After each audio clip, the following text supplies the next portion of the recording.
we can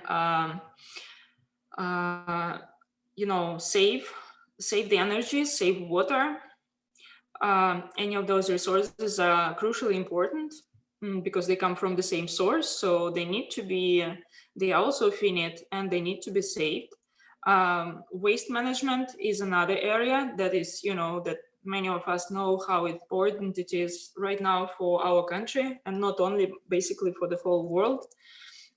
It's probably not even spoken enough, the seriousness of this issue, until the moment where nobody will be willing to buy our garbage, and the land pollution and the waterway pollution will increase to proportions to basically poison us. So hopefully before that happens, we can do something in terms of waste management. Here we have recycling, reuse, avoiding any kind of wastage as examples. Transportation is another area strongly linked to a lot of topics in environmental, pro-environmental topics, basically. Consumption. For instance, we can choose to purchase environmentally friendly items, food, clothes, products, and so on. Environmental citizenship is another one. So it's membership in environmental organizations, for example, or signing petitions to protect the environment. And finally, food choices. So for instance, avoiding meat. This would be some of the areas, some of the probably most popularly described areas. They come from scales to measure pro-environmental behavior, and many of the scales actually come down to the same thing. There are nuances and differences between them, but basically the categories that they distinguish are very similar. Next, we have different types of spheres of pro-environmental behavior. For example, public, environmental activism, environmental policy support, versus private, such as household energy saving, recycling, and so on and so forth. There are recurring behaviors, so behaviors that we repeat frequently, maybe every day, such as, again, recycling, resource saving, and sometimes pro-environmental consumption, if we get a chance. And then one-time behaviors, or less frequent behaviors. Among one-time behaviors would be something like, installing solar panels, home insulation. Sometimes we include here energy-saving devices and so on. We obviously change them probably more frequently than things as solar panels and home insulation. However, they are included in these rare types of behavior. And then we have low cost and high cost behaviors. They are defined, just by degree of effort that they involve. So low cost behaviors would be something easy to perform that wouldn't cost a lot of money or, any kind of resources, basically. So easy to perform, plus, having all the infrastructure and so on, it should be easy. So recycling would be one. Generally saving energy is also included. Pro-environmental consumption is usually included, but it is culture dependent and just context dependent. And then high cost behaviors such as reducing meat consumption for some can be very difficult and sort of controversial. Reduce flying would be another one. And obviously, again, coming up the list, things like installing solar panels would be a big investment. It's an expensive enterprise, and something like home insulation, it's probably not so difficult to do, but it's also something that requires particular effort, context and so on. So we have all these kind of distinctions. This list probably could be continued, but we have here, most frequently used divisions in terms of, spheres of pro-environmental behavior. And then another question is how to measure pro-environmental behavior. Here we have basically a question that relates to impact.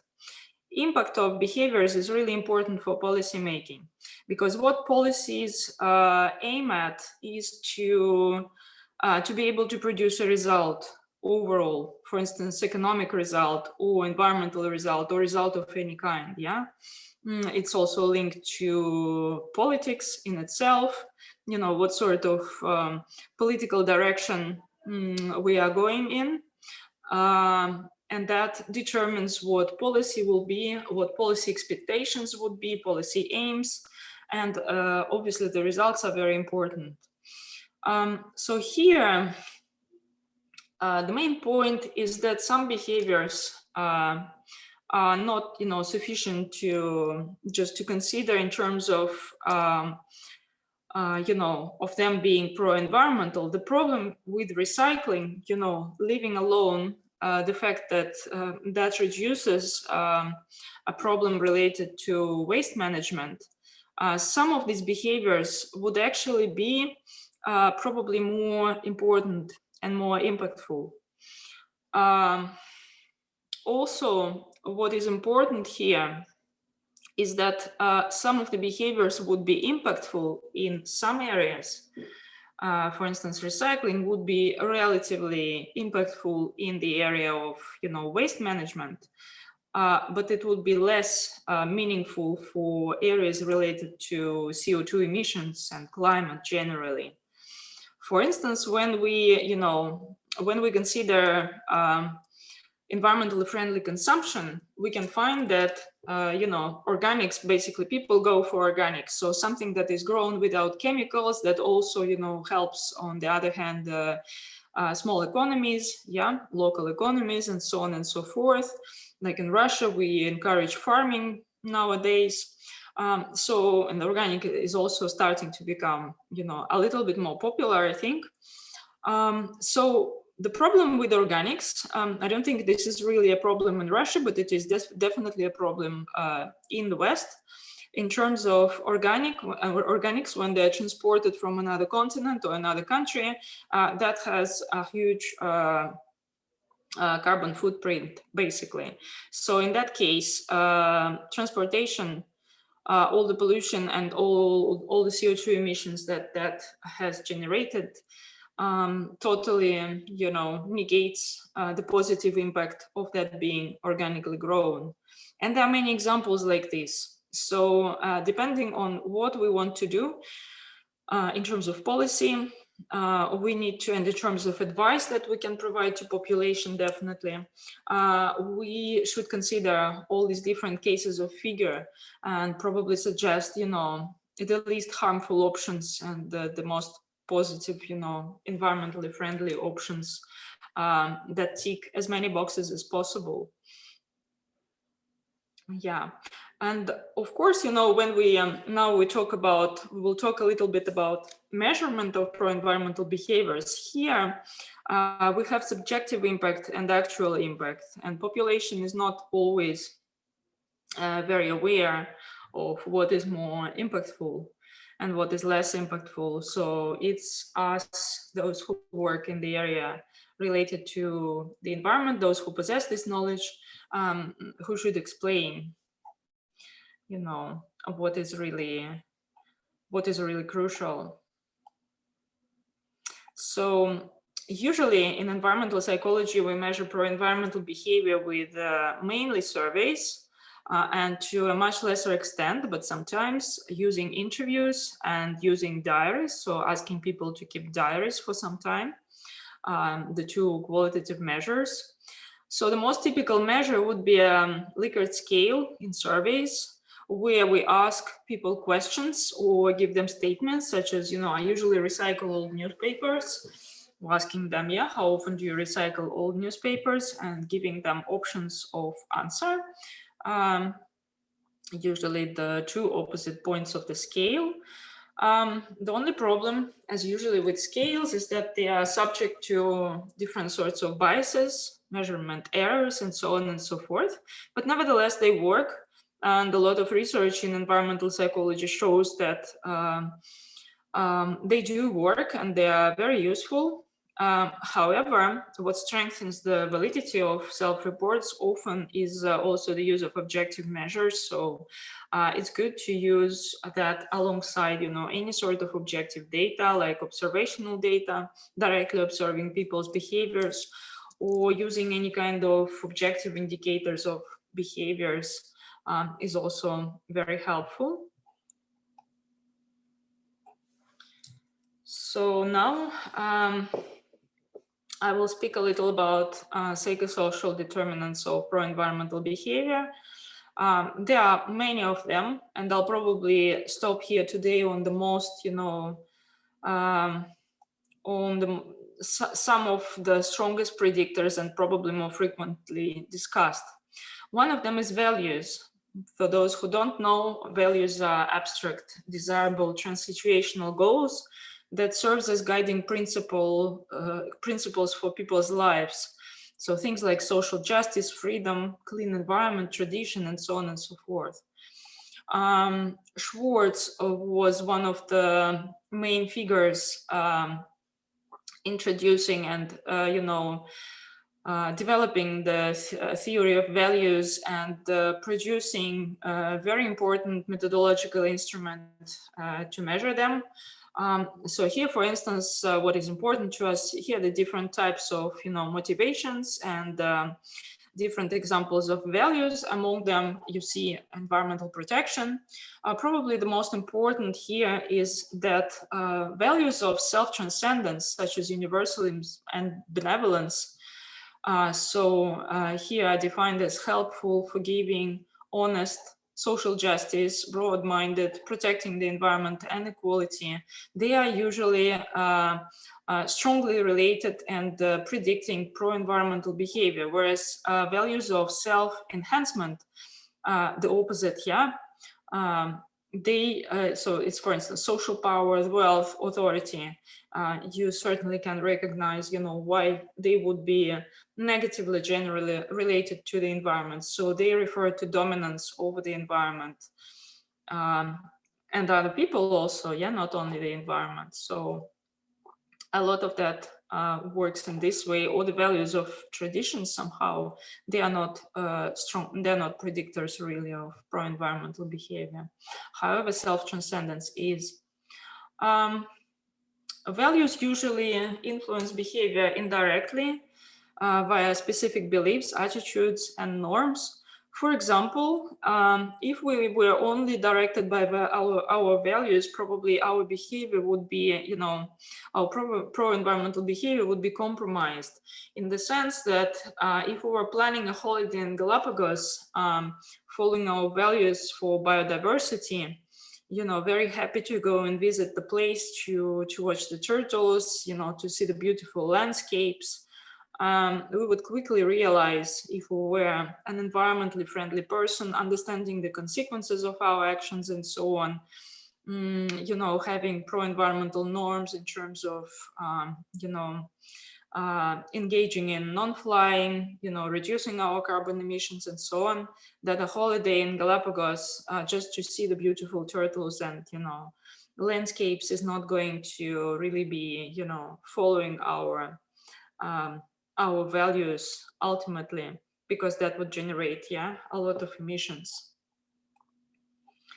So another important determinant of pro-environmental behavior is norms. Social norms are rules, but without the force of laws. So norms have also a very strong influence on behavior, both in public and private. For instance, some studies show that, those who see their neighbors engaging in pro-environmental behaviors can also engage in pro-environmental behaviors, such as energy use reduction, for example. So basically people follow each other and enact on norms. Another one, probably more frequently discussed nowadays, is the role of emotions. So interestingly enough, both positive and negative emotions are important, being discussed. So costly pro-environmental behaviors, for instance, can be associated with negative emotions. So we wouldn't like to do something difficult, right? For some of us, this can generate negative emotions. For others, this would create an anticipation. So usually we see that anticipated positive emotions, they are related to less costly behaviors such as recycling, public transport use, reducing energy consumption. But that could definitely also be transferred to more difficult behaviors. And possibly the degree of difficulty would also increase the intensity of positive, anticipated positive emotions. So here we have basically two explanatory perspectives. One of them is based on hedonic view of pro-environmental behavior, so that it can be pleasurable. For instance, we like to, buy something nice, eco-friendly.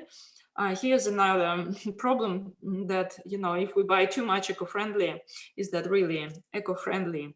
But nevertheless, organic food for some people is tastier. It also corresponds to a social image of some kind. And we will talk about this in a minute. Another view is eudaimonic. So here, pro-environmental behavior, basically, the pleasure that we perceive is not pleasure per se. It's basically because we like to do something meaningful, to be helpful for the society, and to be satisfied with our positive, meaningful actions. So both explanations work. And, there is sufficient evidence that, they work equally well. It depends, again, where we stand in terms of our values, in terms of probably our personality traits and things like this. So both are really important. Eudaimonic views, we can say that are probably more durable to a certain extent. But given the fact that in the society where we stand now in the society in terms of environmental crisis, we need to engage everyone. We need to engage both people who have hedonic view of natural, pro-environmental behavior, and eudaimonic as well. And then the role of negative emotions is being researched and debated because there are studies showing, both types of results, that it negatively predicts pro-environmental behavior and that it positively predicts pro-environmental behavior. This area is, there's a lot of research happening in this area at the moment, and conclusive results, are not there yet. But probably there should be some caution in using emotions, negative emotions such as guilt, shaming, and so on, when we try to promote pro-environmental behavior. But nevertheless, we probably have to research that a little further and see how that works. Then one of the strongest predictors of pro-environmental behavior is self-identity. So self-identity is basically labels that people use to describe themselves. And pro-environmental behavior, as I said, has a strong link to pro-environmental identity. We frequently see people identifying themselves as green shoppers, as vegans for environmental reasons or animal welfare reasons. You see people, who try to reuse, who avoid all sorts of plastic, who do green talk, reducing car use and so on and so forth. I think it's becoming really popular as well in Russia as it is in the West.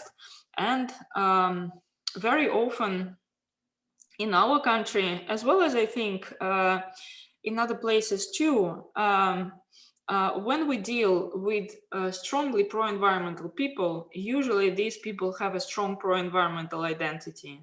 The rest of the population does engage into pro-environmental behaviors for different reasons, but their pro-environmental identity is not as strong. And usually that results into a lesser spectrum of their, variety of their pro-environmental behaviors, definitely, and the commitment of their choices, and so on and so forth. So when we deal with pro-environmental identity, basically, we understand that people need, basically have the need of self-consistency. We all need to basically have a consistency between our actual self and the self that we aspire to, or that we, the ought self, so how we ought to behave, normally to those norms, to those rules that we just discussed. And so basically we need to behave in a way so that our actual self is similar to the self that we aspire to. And this is why our pro-environmental self-identity engages social norms and results in pro-environmental behavior. That is the general explanation of this. Group membership is probably one of the very important categories in social psychology. So group membership is really important. For instance, we see examples very often. People who identify themselves as Republicans and conservative usually are less supportive of actions to tackle climate change and are more skeptical about climate change generally. Those who identify themselves as Democrats and liberals, they usually endorse anthropogenic climate change and, are adopt pro-environmental climate-related actions. We also see the influence of group strongly when people, identify themselves strongly with environmental groups. They are more likely to engage in pro-environmental behaviors. Also, debating and talking to anyone. This is also probably a classic fact from social psychology. When we talk about minorities and minorities' influence, we actually are very well positioned to talk about these issues. So at the moment, unfortunately, environmental issues are still a minority. In that sense, we engaging people in talking about climate change, about environmental issues, actually help them to know the issue more and to change their positions. So, climate change believers and basically skeptics can change their perspective when they're engaged in different kinds of, debates, discourses, and so on. So interactions basically can induce this kind of shared group identity and so on and so forth. So it is very important. It is probably one of the most important things that any one of us as citizens could do is to talk about environment with others. That helps others to shift and to adopt more environmentally friendly actions. So along with education and information on environmental issues, it's good to talk with others, basically. I'll just show a couple of models that explain pro-environmental behaviors. So in psychology, we have the famous theory of planned behaviors. So I'll just go very quickly through it. We have the attitudes, such as, for example, saying that recycling is good for the environment, subjective norm, people who are important to me expect me to recycle, and perceived behavioral control. So to speak, I have all the necessary resources to recycle. From that leading to intention, I'm going to recycle, and then the behavior of actual recycling. We discuss often a gap between intention and behavior, but nevertheless, theory of planned behavior, despite its many limitations, has been used in a variety of ways, being extended by other elements, here, because it's a very cognitive kind of model, but we can add many other things here. We can add context as well sometimes, and this becomes a much more, explanatory model, more, giving more space to other variables as well. We have value belief norm theory that basically links values, beliefs, pro-environmental norm, and behavior. So values that we take here, for instance, biosphere, altruistic, and egoistic, which are normally negatively correlated with behavior, the values would be linked to ecological worldview, so environmental attitudes, positive attitudes towards the environment and environmental protection, mainly in a nutshell. There is a scale called New Environmental Paradigm,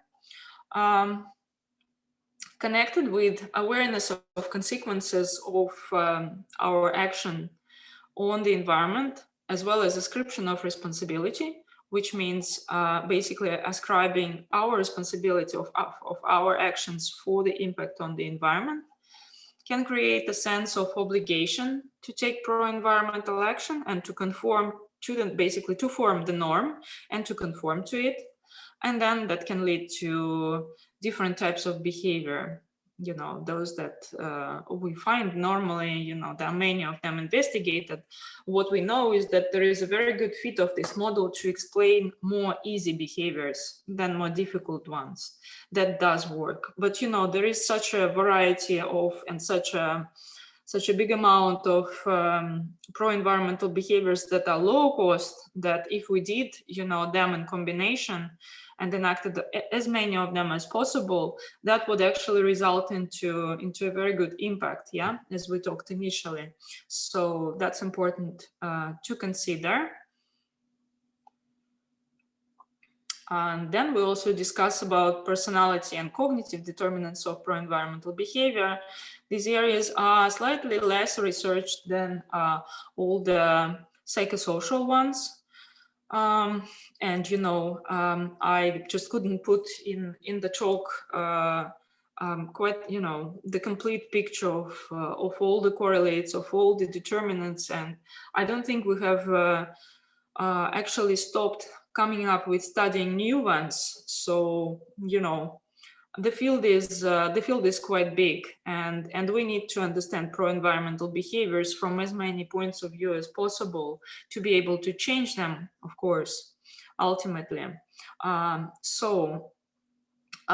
personality determinants, what has been studied mainly is personality traits. Usually, you know, it's Big Five and Hixaco that we look at. So strong pro-environmental behavior correlates are usually openness and hostility, humility, and weaker ones, but still positively correlated with pro-environmental behavior is agreeableness, conscientiousness, and extroversion. One of our NUG members is also currently, you know, doing a study, and it's, you know, it's already kind of forthcoming publication. So she looks at, Natalia Petrakova is looking at dark traits, and she found that Machiavellism is negatively predicting pro-environmental behavior among the dark triad.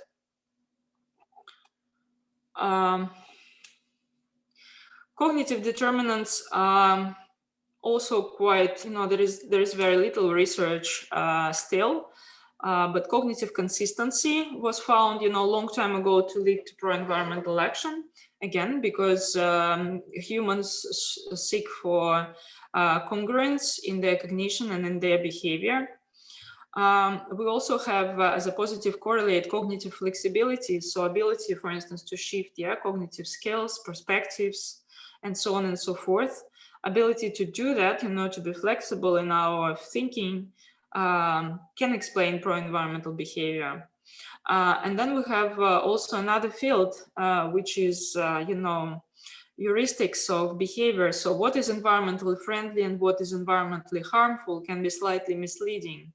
So, for instance, you know, that can result in misconceptions that green choices can compensate for unsustainable ones. We see that very often, you know, by trying to do one action to save the environment, we can, you know, recycling, for example, we can unconsciously compensate and consume, you know, purchase more basically of something else, yeah?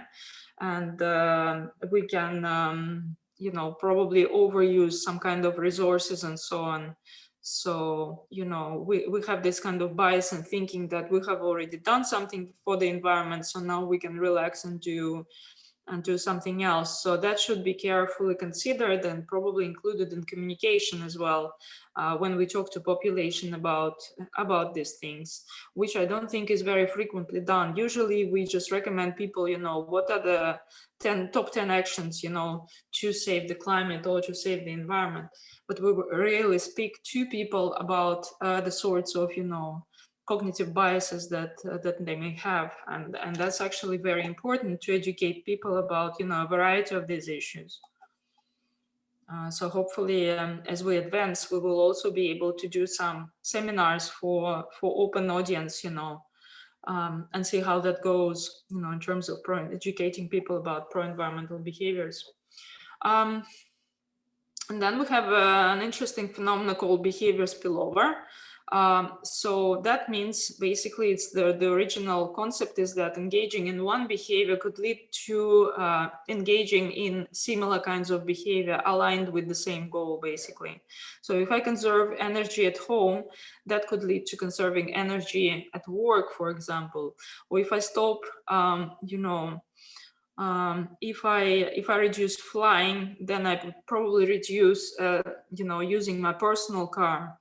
Or, you know, we could think about different areas, such as, for example, would stopping to buy plastic bags lead me to, you know, support higher taxes for fuel?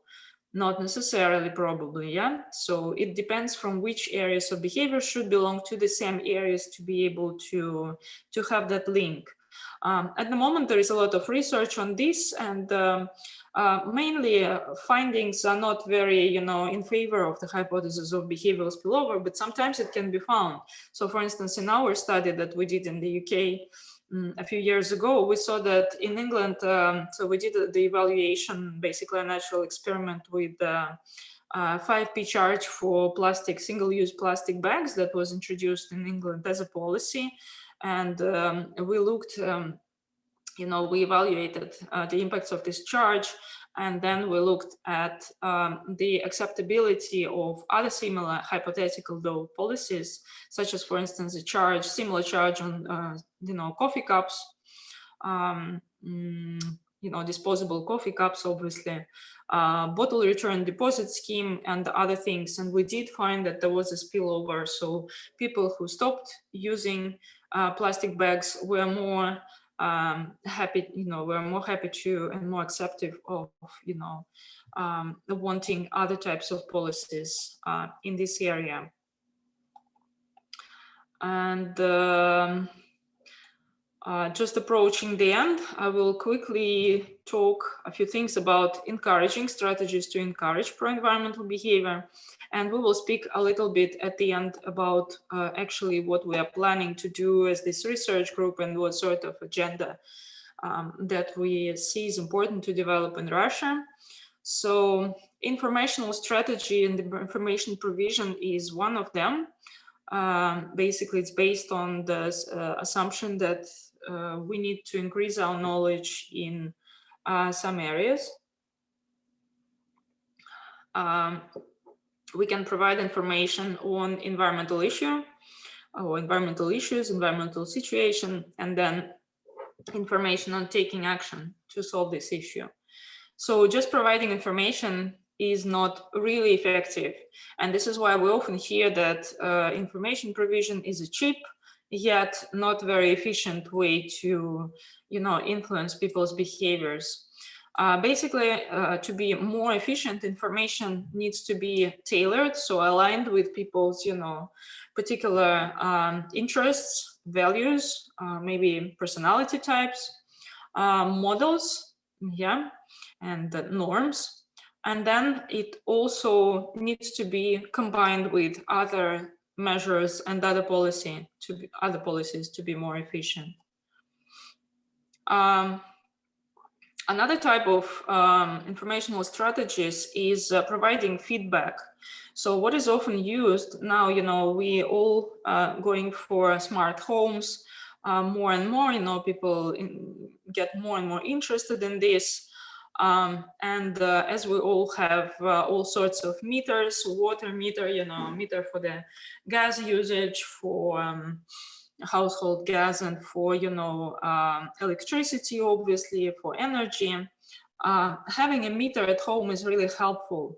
It can tell you, it can give you a frequent feedback, and this is what is needed for us to be able to know exactly what is happening.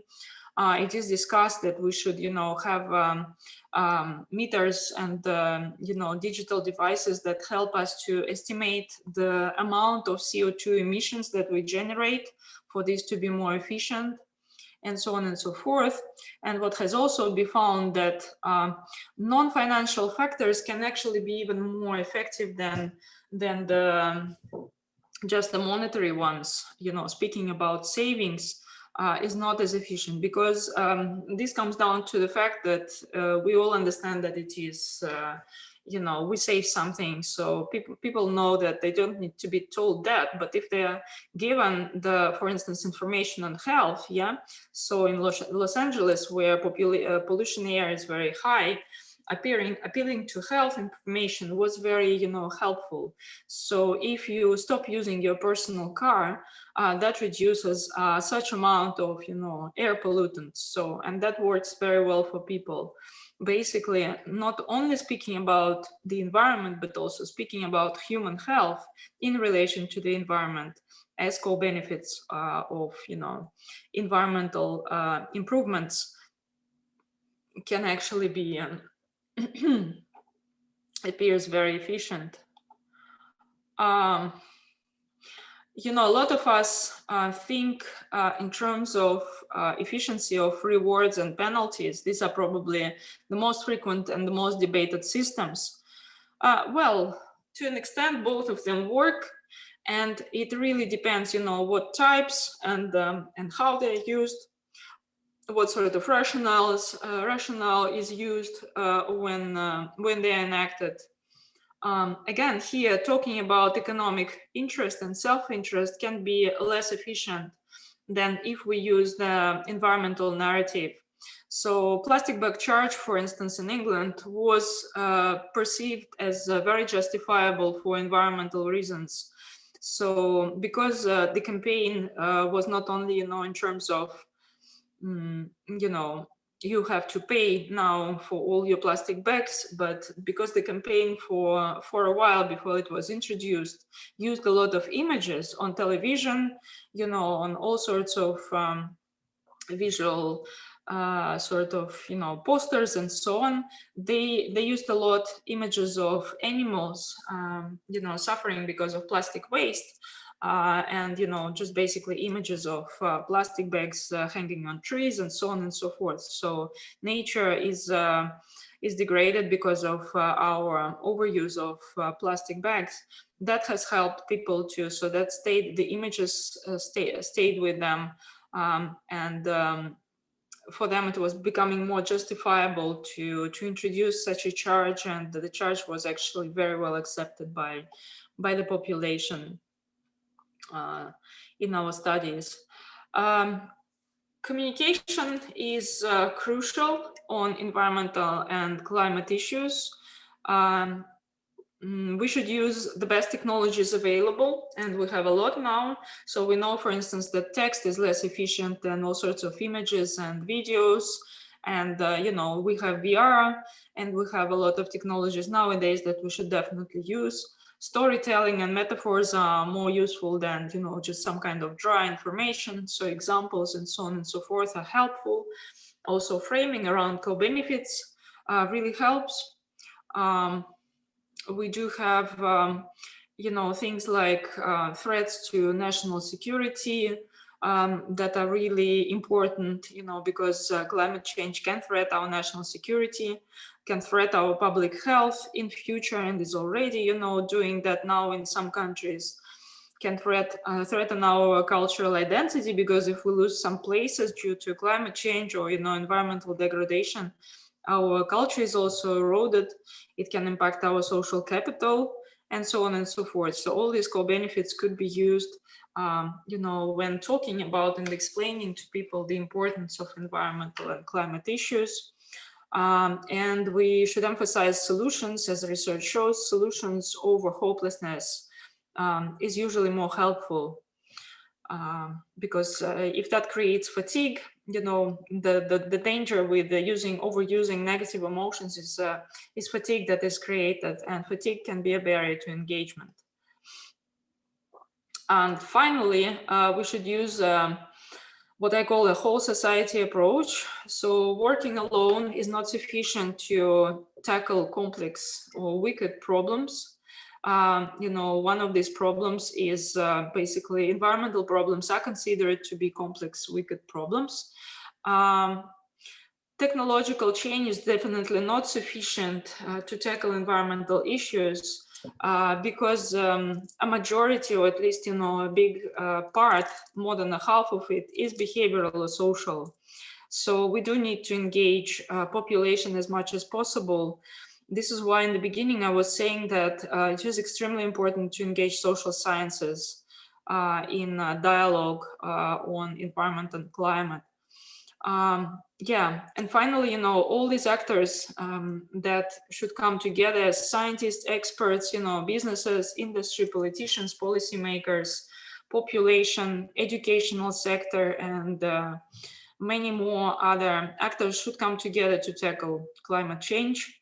And we should work to recognize co-benefits of tackling environmental issues, because by doing basically something for the environment, we can also do something for health, we can do something for our culture, for our safety, and so on and so forth. So if we do work together across disciplines, across professions, that helps us to have benefits in our particular areas, as well as protecting the environment, which is crucial, for all of us. So basically, environment should become our central co-benefit, because now our existence is, if we talk about climate change, definitely our existence is seriously threatened by what we are experiencing. And this is not going to be a very distant future, because temperatures are rising really fast. We've seen on all the graphs, although that doesn't show the sort of dangerous level, but we are approaching the dangerous level in terms of temperatures really fast, and faster than predicted a few years ago. So that's really important. So just coming to the end, this year, this is the first year of our group. So we are planning, we have two main project aims. There are many, associated aims, but what we declared, as part of this NUG project, first of all, is to develop methodological instruments to measure pro-environmental behavior. And we will work to develop and validate the Russian scale of pro-environmental behavior. This is very much needed, because we don't have basically methodology right now in Russia applied to this context. A lot of international methodology is not totally applicable to our situation. There are some types of behaviors, for example, that are not included in these international scales, and others that are just not found in Russian culture, or don't have the same meaning.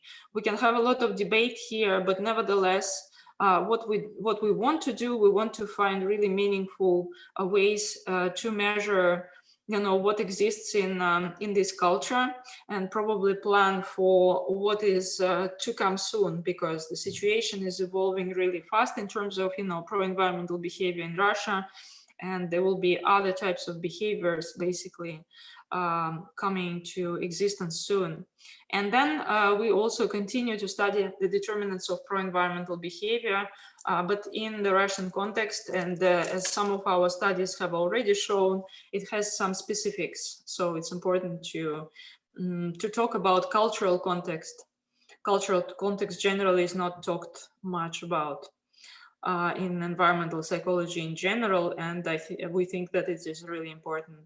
So what we do, we investigate pro-environmental behavior through a range of methods such as surveys, in-depth interviews, observations, systematic reviewing. We also adopt methodological instruments for use in Russia. We create our own instruments, as you've just seen, investigate determinants of pro-environmental behavior, mainly psychosocial, social, political, personal, etc. We evaluate environmental policy, policy acceptance, and policy attitudes, investigate the role of communication and environmental issues, and investigate climate-related attitudes and behaviors through a series of studies that, different members of these groups are involved in at the moment. So thank you very much for your attention, and we do welcome collaborations. So for any external audience, please do get in touch with us if you like. And this is the link to our web page and the QR code that sends you to it directly. So yeah, thank you so much, and it would be great to hear any questions from people who are here and who have participated.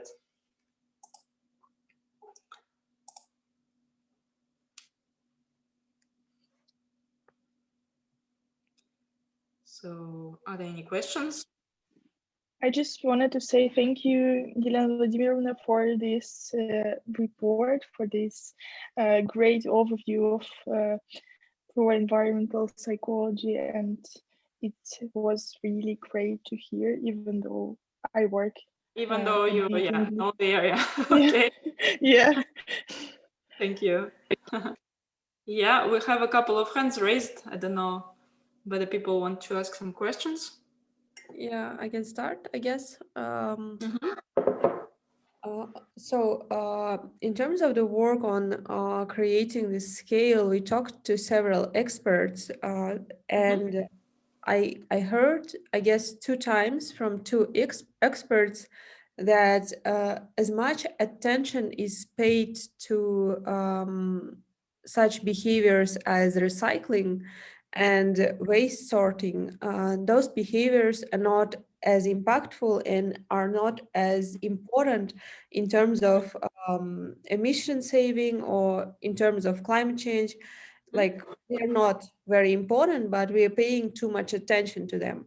These were their opinions, and I wanted to ask whether like when we are developing a scale or when we are having these discussions about pro-environmental behavior, should we pay attention to these behaviors, and why, maybe?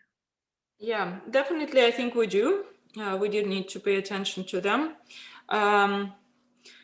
Well, if we, for instance, that all depends what kind of area we are researching. So if we research the area of related to climate change, for example, recycling would be certainly, to an extent, it also has an impact on CO2 emissions, because we have to produce less. Normally we do something with recycled materials.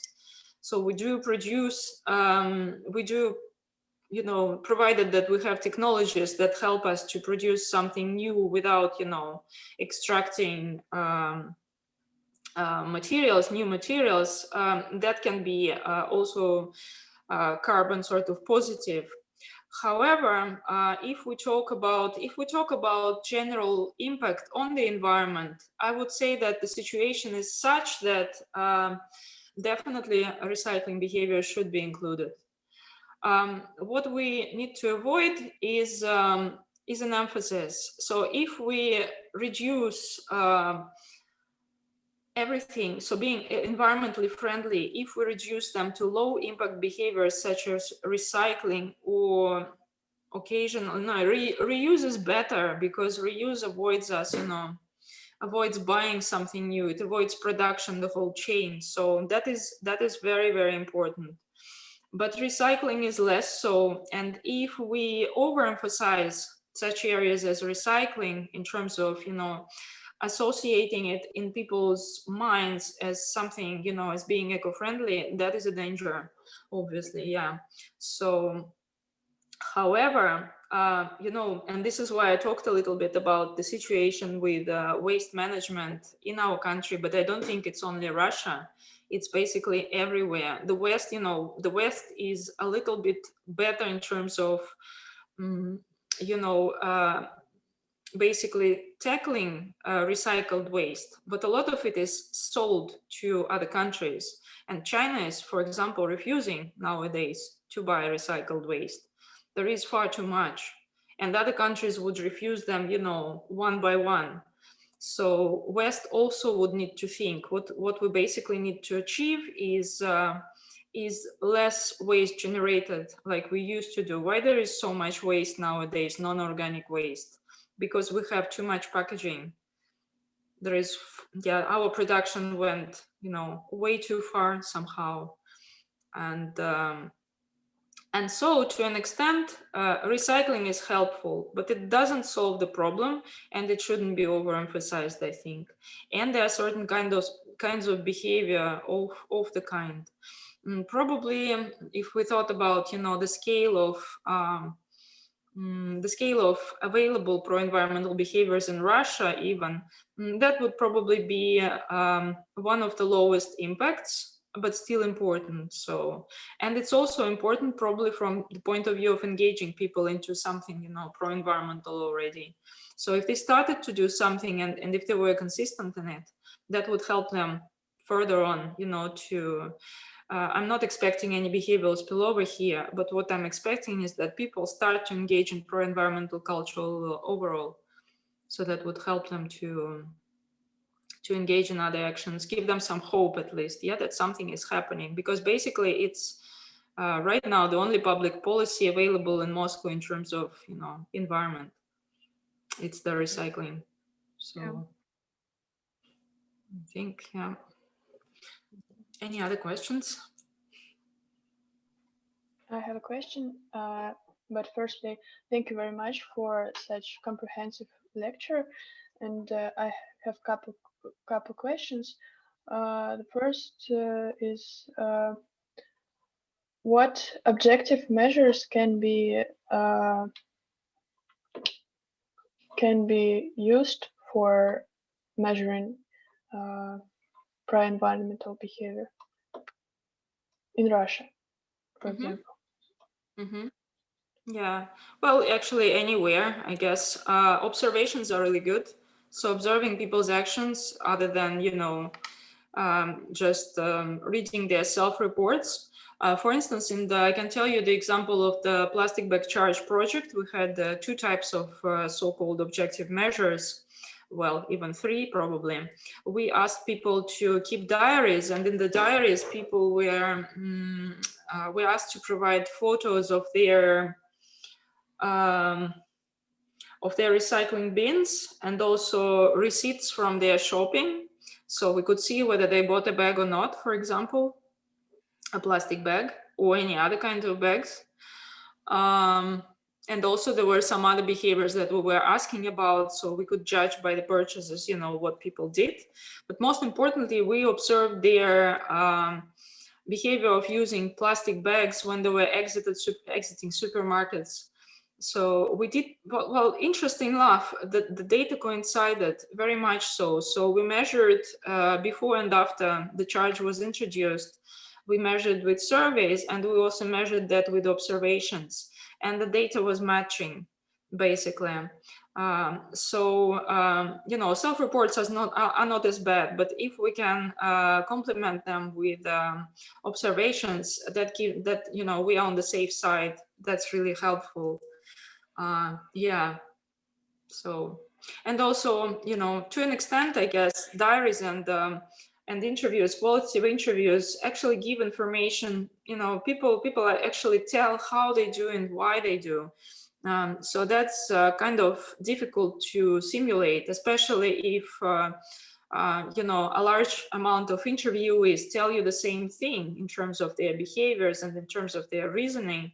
And then we observe it through other methods, then that just plays as a triangulation, in terms of confirming and validating data from different sources. And that becomes more objective, definitely, more trustable. Thank you. And I have another question. In which way do scientists contact with business and policy makers to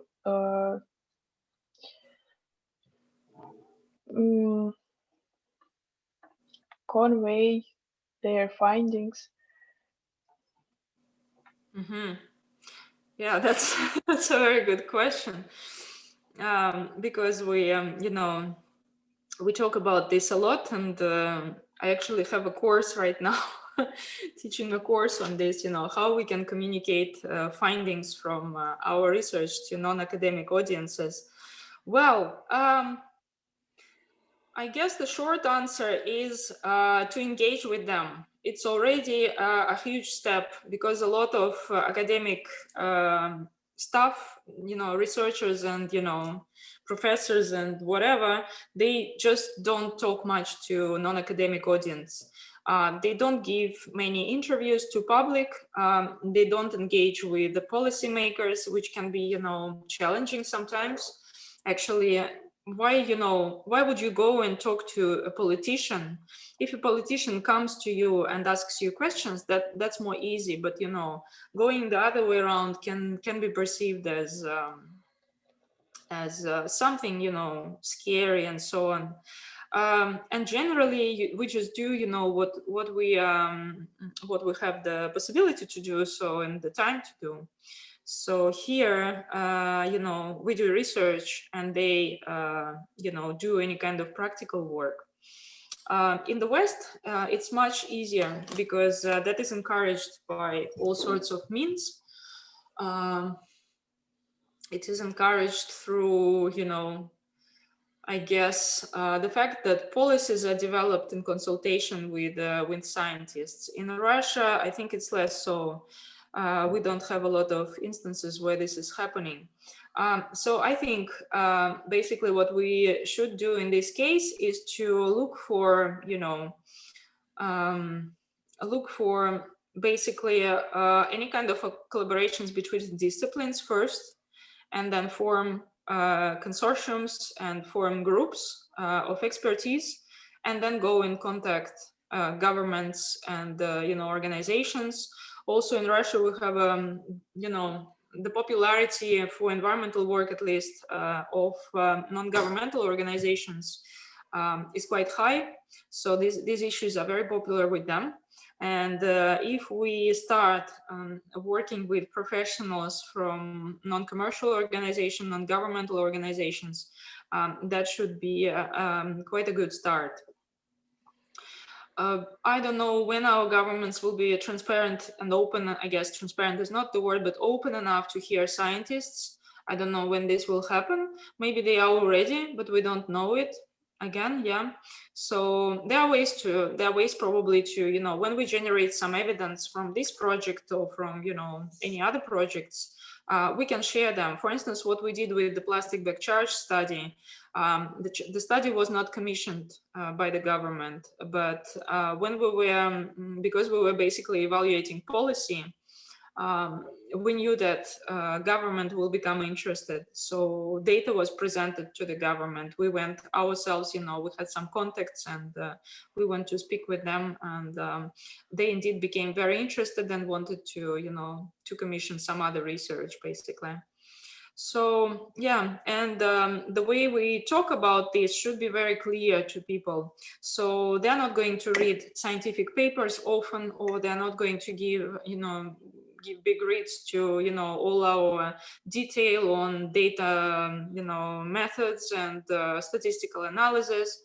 What they want are simple things, simple data, simply presented, not oversimplified, but somehow clear. They want executive summaries of research, so they won't have time probably to read 40 pages report. But if there is a clear 1-2 page executive summary, that is very helpful to them. Very good. So doing that, and the same for presentations. When we present anything in, PowerPoint slides and so on, again, that should be clear, avoiding jargon, academic jargon too much, or clarifying things. and that's how basically it usually works with them. And yeah, presenting findings basically. They like to know new things, and they, unless they're invited, unless they're engaged in one way or another, they will never come to us and, you know, look for us. It's very rare, I find. So we also should go towards them and you know, tell them about ourselves. So Thank you. okay, you're welcome. Any other questions? Maybe we have some people from you know, other backgrounds maybe here, and who would like to, you know, if you would like to ask anything, you're very welcome. I wanted to ask a question about, I know you talked about the cultural aspect of determinants of pro-environmental behavior, and you said there's some limited studies on particularly cultural aspects and dimensions. I don't know if you can give some indication of the kind of dimensions, cultural dimensions, that could have some impacts on pro-environmental behavior. Yeah. Well, for example,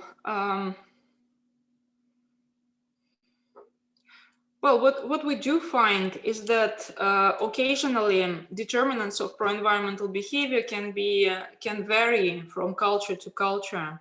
For instance, less environmentally friendly cultures probably would rely more on social norms in terms of determinants. They could rely on environmental concern, especially I think developing countries. So all, you know, the context explains a lot basically. And the context here is what sort of environmental situation the country is facing, and what sort of pro-environmental culture the country or the culture has, yeah.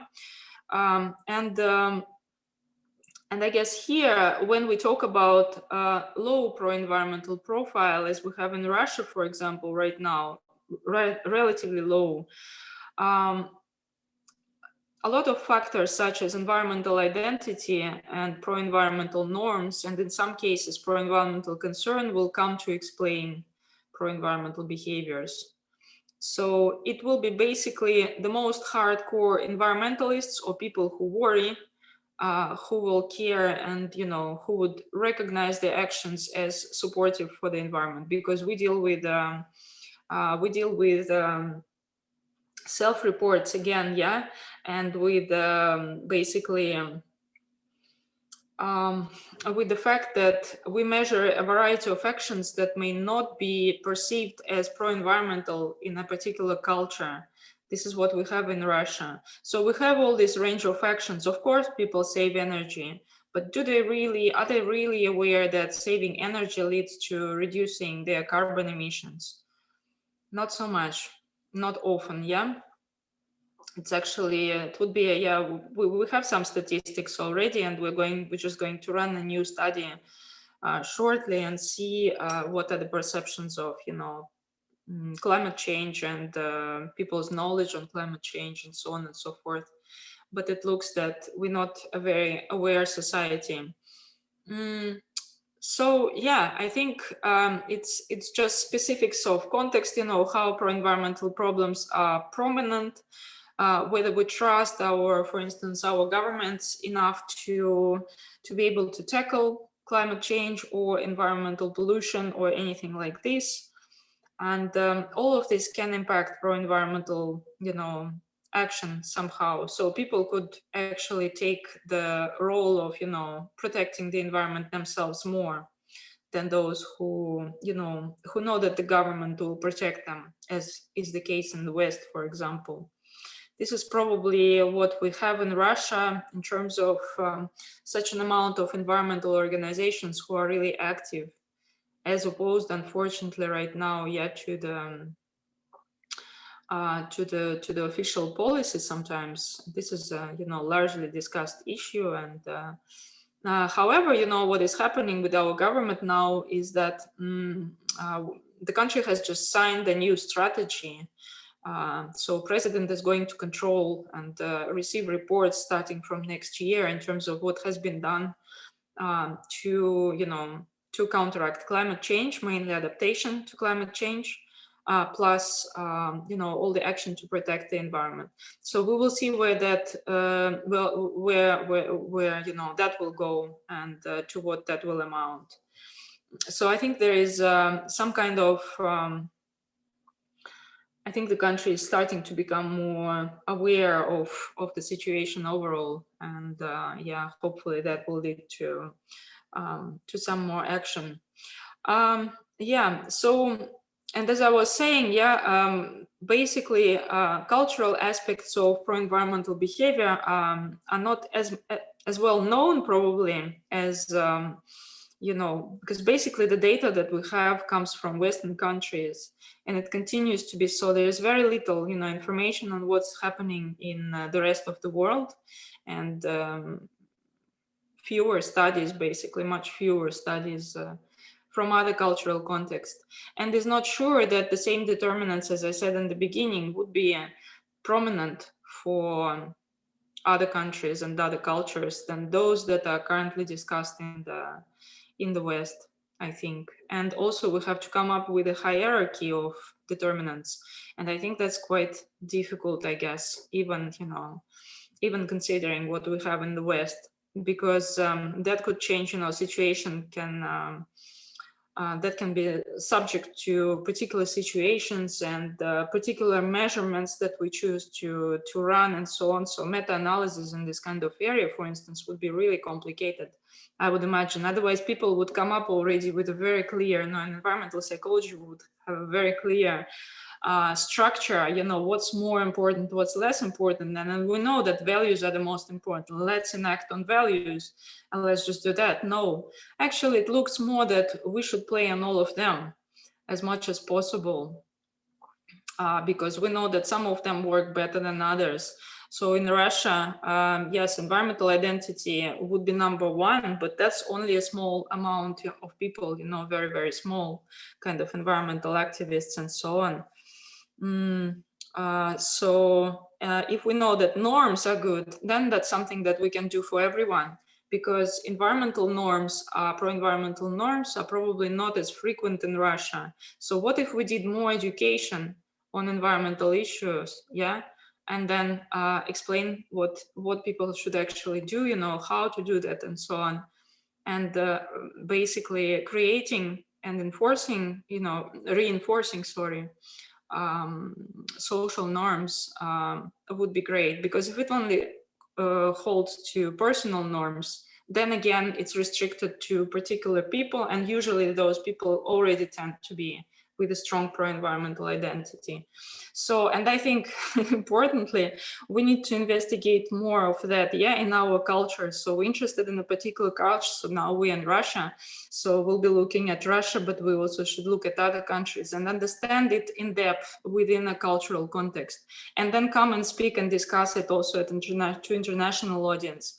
Actually, they are really interested in this, and it has been pointed out many times that we should study cultural aspects, but very few people are doing that.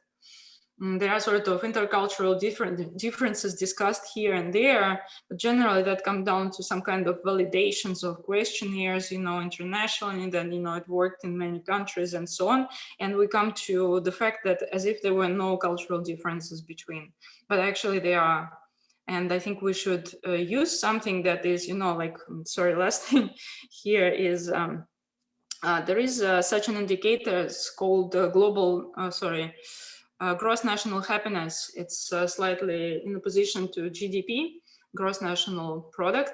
So GDP is used everywhere, and gross national happiness comes from Bhutan. It's a complex measure, and it basically holds on the notion of well-being, and it shows how sustainability can be attained as a co-benefit of happiness and well-being and population. So when we talk about Bhutan, then their particular scheme is applicable to Bhutan, but the general principle is probably usable for everyone. It just needs to be adapted. So I feel that here it's the same. We can adapt, and if we understand the context, if we investigate thoroughly enough, what is happening in terms of pro-environmental culture and behavior in our country, in this particular culture, then we will know how to promote it in this particular context. And that would be a big step forward. So we shouldn't be only looking for unifying everything.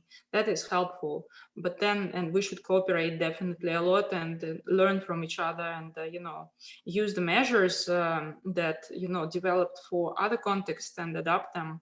But then we should understand our context more. So yeah, that's kind of answer, long answer. Okay, yeah, we have another question. Olga? Hello, hi, can you hear me? Yes, very well. Sorry, I'll keep my camera off, I have to. And yes, it's not so much a question, but to say thank you and to bring your attention or everyone's attention to the situation in fashion. In my own experience, I'm a researcher of sustainability in fashion and a promoter of it from abroad into Russia since 2017. And it is indeed the biggest issue is how to reach out to people, so to change their behavior. So far, there's no answer, but I just thought to draw your attention to that, because I find that fashion, which is my area, textiles and clothes, is something so tangible that it really is a good communicator of sustainability, ecological matters and circularity. But of course, it's still a very long road, there's a lot of work that needs to be done. I work as an educator as well, and I know you reach out to people, you touch on their values, you give them the size of the damage that, say, fashion industry, that always works. Unfortunately, it's quite scary, so that works as well. And of course, you give them solutions, but still it's a very slow development. And of course, it's also culture specific. As you can imagine, our attitude in Russia to fashion and say, I'm at the moment in Germany, is very different. And the work has been happening in Western Europe, and especially countries like Nordic countries and say Germany, they're much more ahead in terms of awareness. So it is very, very vital. And just to say, so the situation is not easier in the fashion industry. And I even went to do a course on St. Martin's College of Fashion and Design that is called How to Promote Sustainability in Fashion. And really, there was no clear answer. Still, it's not clear how to do that. And also we looked at psychology and different communication and behavior models. And yet there is to be done. So that's all. So I wanted to say that I'm grateful that I got invited to your lecture, and it was very interesting. Well, and that, of course, so interdisciplinary things are very important. So that so maybe some of you can use fashion and study through that, and the usage of clothes and how we treat it, how we give it a second life or not, and why. And I think it's a very big area. So you can also reach out to me, and one person in your group, she will come out if she decides so, that has connection to me, and we had spoken about it. And I'm very grateful to her as well for inviting me to this event. So thank you. I hope that I can also learn more from you again in the future. Yeah, thank you so much, Olga, for your feedback. Yeah, it would be great to collaborate. So do also drop us a line. If there is a possibility to do a study together, or if we find something to collaborate on, that would be great. Thank you. I would like to do that maybe at some point later. And I just thought of something that the fast forward fashion academics and researchers of sustainable fashion have an opened, I think it's a very effective tool. Maybe I will forward you the website. It's it's called the Union of Concerned Researchers. It's kind of a worldwide, and it's quite new. So maybe it's also something to do or something to join even or replicate for other industries. Yeah, I will keep us maybe we in will touch. also, because you Okay. registered for this event, so we do have your email. Maybe I will reach out to you to ask as an expert, to ask what sorts of behavior, because now we work on this creation of pro-environmental behavior scale. So actually including fashion-related behaviors would be really interesting. I don't know if we've had any of them, mentioned thus far. Maybe some people do, but in any case, it would be interesting to know a few types of behaviors related to fashion that we could consider including. So that Yeah, would be great. We should I connect. took an interview from Sasha, Olga, thank you very so, much. yeah. It was Sasha. Thanks for coming forward. Yeah. Yeah. Okay. So Great. I took an interview for our expert studies I with see. Olga. Great. Cool. Yeah. No, that's wonderful, and it's very nice of you, to come and and listen, to attend, and we would love to collaborate one day. Yeah. So. Thank you. Likewise. Yeah.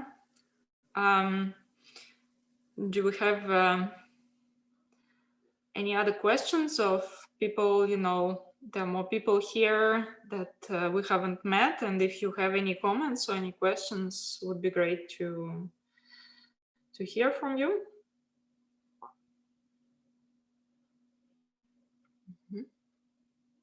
If not, we could probably bring this to a close. So our next seminar is going to be in March. So you will, if you have subscribed for our updates, you will receive an invitation, I guess. And we're looking forward to seeing you again, and hope this was useful. And thank you again for attending. And take care, everyone. Yeah, thank you. Thank you all very much. Thank you so much. Thank you. Thank you. Thank you. Thank you.